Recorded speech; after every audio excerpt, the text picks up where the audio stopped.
मित्रों, 19 अप्रैल को पड़ने वाली कमाद एकादशी के बारे में कुछ मैं महत्वपूर्ण उपाय और उनकी कमाद एकादशी की कथा लेकर के आई हूँ, जो अपने आप में बहुत महत्वपूर्ण होने वाली है। आखिरकार कमाद एकादशी क्यों मनाई जाती है? ऐसा क्या कारण है कि कमाद एकादशी व्रत करना बहुत ज़रूरी होता है भक्तों के लिए? कमाद एकादशी के दिन भगवान विष्णु की पूजा की जाती है। इस दिन व्रत रखने और भगवान विष्णु की पूजा करने से कैसे परिणाम मिलता है, ये सब चीज़ें मैं आप लोगों को अपने वीडियो के माध्यम से शेयर कर रही हूँ। और कुछ महत्वपूर्ण उपाय जो गुरु जी प्रदीप मिश्रा जी के द्वारा बताए गए हैं, वह उपाय भी अपने वीडियो के माध्यम से आप लोगों को शेयर करने वाली हूँ।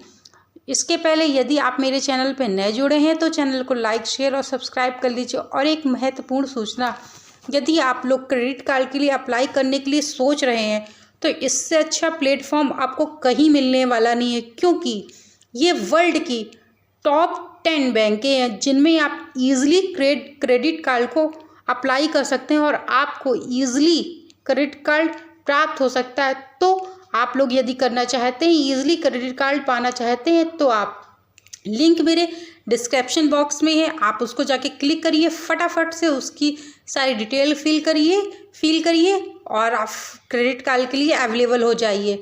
तुरंत जाइए, रुकिएगा नहीं, क्योंकि मौका बहुत कम लोगों के पास मिलता है।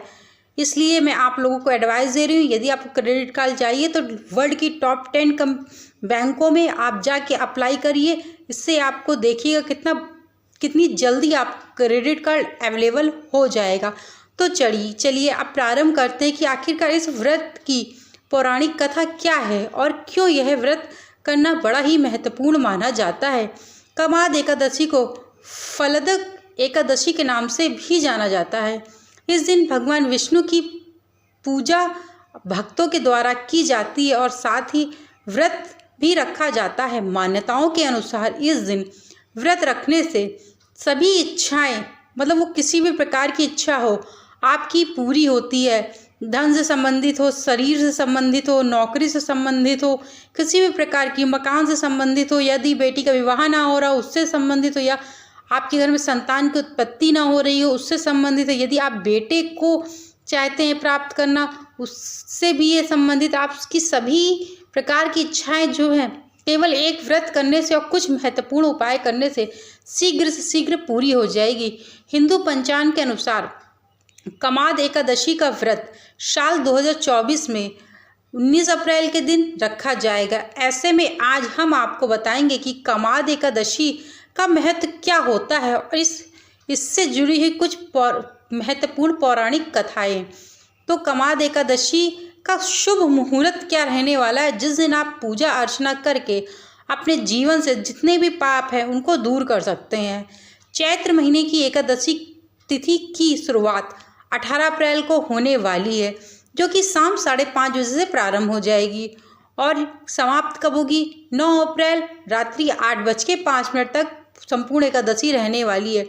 उदया तिथि की मान्यता अनुसार कमाद एकादशी श्रीहरि विष्णु की पूजा 19 अप्रैल के दिन की जाएगी। आपको बता दें कि साल 2024 में कमाद एकादशी के दिन रवि योग भी बन रहा है। इसके चलते इस दिन पूजा करने से आपको मनवांछित इच्छा फल की प्राप्ति होगी और आप यदि इस व्रत को रखते हैं और या इस दिन से शुरू करते हैं तो भगवान श्री हरि विष्णु और माँ लक्ष्मी की आप पर कृपा बनी रहेगी। कमाद एकादशी से क्या है आखिरकार कमाद एकादशी की कथा? पौराणिक शास्त्रों के अनुसार कृष्ण भगवान ने युधिष्ठिर को कमाद एकादशी के महत्व को वर्णित किया था, कथा सुनाई थी। इस कथा के अनुसार भोंगीपुर नामक एक नगर का राजा था।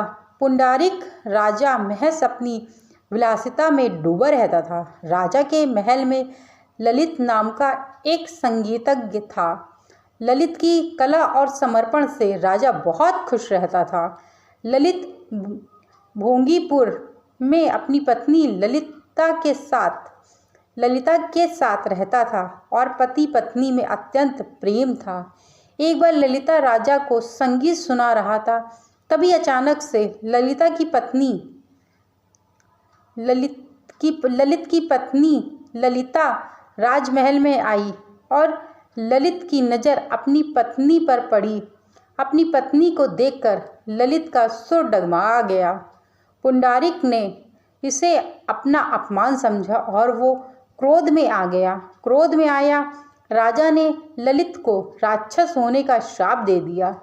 राजा के श्राप की वजह से ललित मांस खाने लगा और उसकी दुर्दशा हो गई। उसे देखकर ललिता बहुत दुखी हुई और ललित को ठीक करने के कई प्रयास कर डाले। अंत में ललिता विंध्याचल पर्वत पर श्री श्रृंगी के आश्रम पहुंची और उन्हें अपनी संपूर्ण व्यथा को बताया। ललिता की बातों को सुनकर ऋषि ने उससे कमाद एकादशी का व्रत रखने की सलाह दी। ऋषि की सलाह के अनुसार ललिता ने शुक्ल पक्ष की एकादशी तिथि को विधि विधान से भगवान विष्णु की पूजा की और व्रत रखा। इसके बाद द्वादशी तिथि के दिन ललिता ने व्रत का पारायण किया। व्रत के प्राप्त से ललिता के पति को फिर से मनुष्य योनि प्राप्त हो गई। इसी व्रत के प्रभाव से अतः समय में ललित और ललिता को मोक्ष की प्राप्ति हो गई। यही वजह है कि कमाद एकादशी के व्रत को सभी इच्छाओं को पूरा करने वाला माना जाता है। इसीलिए भक्तों के द्वारा कमाद एकादशी के दिन व्रत रखना बहुत ज़रूरी होता है। आखिरकार कमाद एकादशी का क्या है महत्व, क्यों हमें रखना चाहिए? कमाद एकादशी के व्रत को सभी मनोकामनाओं को पूरा करने वाला माना जाता है। अगर कोई व्यक्ति विधि विधान से इस दिन पूजन करता है भगवान श्री हरि विष्णु की, तो उसके पारिवारिक जीवन में समस्या नहीं आती है और जीवन सुचारू रूप से चलता है। इस दिन व्रत रखने से सभी पाप कर्म मिट जाते हैं और सभी को मोक्ष की प्राप्ति हो जाती है। मित्रों, मैंने आप लोगों से जैसे कहा था कि कुछ मैं गुरुजी के उपाय भी आपको बताऊंगी, तो चलिए अब आपको गुरुजी के कुछ महत्वपूर्ण उपाय के बारे में मैं आप लोगों को बताती हूँ। यदि इस दिन भगवान शिव को बेलपत्र से बना हुआ माला शिवलिंग पर चढ़ाया जाए तो मनवांछित इच्छा प्राप्त होती है, क्योंकि जब स्वयं माता पार्वती को आराधना करना प्रारंभ किया था शिव जी के लिए, उनको प्राप्त करने के लिए, तब माता पार्वती जी ने स्वयं अपने हाथों से भगवान शिव के लिए सुंदर बेलपत्र की माला बनाई थी। देखिए, बेलपत्र की माला बनाते समय इस बात का विशेष ध्यान रखिएगा, क्योंकि आप माला कहीं ऐसा ना हो कि आप सुई से लेकर उनकी पत्तियों के थ्रू बनाने लगे, पत्तियों के जरिए बनाने, लेकिन ऐसा नहीं करना है। बेलपत्र की जो माला है वह आप जो डंडियाँ होती हैं उसी में लपेट कर आप 108, ध्यान रखिएगा कितनी बेलपत्रियों की माला, 108 बेलपत्री की माला भगवान शिव को अर्पित करिए। अर्पित करने के बाद भगवान से अपनी मनोकामना कहिए, जो भी मनोकामना हो, किसी भी क्योंकि यह जो पूजा है कमाद एकादशी की, ये संपूर्ण मनोकामना पूरी करने वाली है। यानी कि ऐसी कोई भी मनोकामना हो, आप भगवान शिव के सामने अपनी मनोकामना रखने के बाद उनसे आराधना करिए और फिर अपने घर को लौट आइए माला अर्पित करने के बाद। और इतना ही नहीं, यह माला स्वयं माता लक्ष्मी जी ने शिव जी को चढ़ाया है। आपको पता है, गुरु जी ने बताया है कि जब माता लक्ष्मी ने भगवान शिव से शादी करने के लिए निर्णय लिया, तब उनको प्राप्त करने के लिए, श्री हरि विष्णु को प्राप्त करने के लिए माता लक्ष्मी जी ने भी इस माला को स्वयं भोलेनाथ, दीनानाथ, पालनहार, शंभू जी, हर हर महादेव को अर्पित किया था और अपनी इच्छा प्रकट की थी। इसके बाद ही भगवान विष्णु और माता लक्ष्मी का विवाह हुआ। तो यानी आप समझ सकते हैं कि इस एकादशी का क्या महत्व है। और क्या इसका पालन करना है आपको। संपूर्ण चीज़ें मैंने आपको अपने वीडियो के माध्यम से बताई है। और एक बात है, यदि आज रात आप 12 बजे यानी कि 12 बजे के बाद 12 बजे यदि आप एक दिया बनाते हैं, दिया जला करके चंद्रमा की रोशनी उससे देखते हैं अपने मुख्य द्वार से जाके, ये ध्यान रखिएगा कहाँ पे जाना है आपको, मुख्य द्वार पे। मुख्य द्वार में जाके उस लौ से, जो आपने दिया जलाया है उस लौ से यदि आप चंद्रमा की छवि देखते हैं, यानी कि उससे उसके थ्रू चंद्रमा को आप देखते हैं, तो आप देखेंगे कि जो आपके नेत्र में रोशनी की दिक्कत है, यदि आप देखने में कोई प्रॉब्लम है आपको, यदि कोई व्यक्ति देख नहीं पाता है, तो उसको यह उपाय ज़रूर करना चाहिए। यदि वो डॉक्टर से बहुत परेशान हो चुका है, कुछ भी नहीं, डॉक्टर ने सब ने जवाब दे दिया है, तो उस इंसान को यह उपाय ज़रूर करना चाहिए।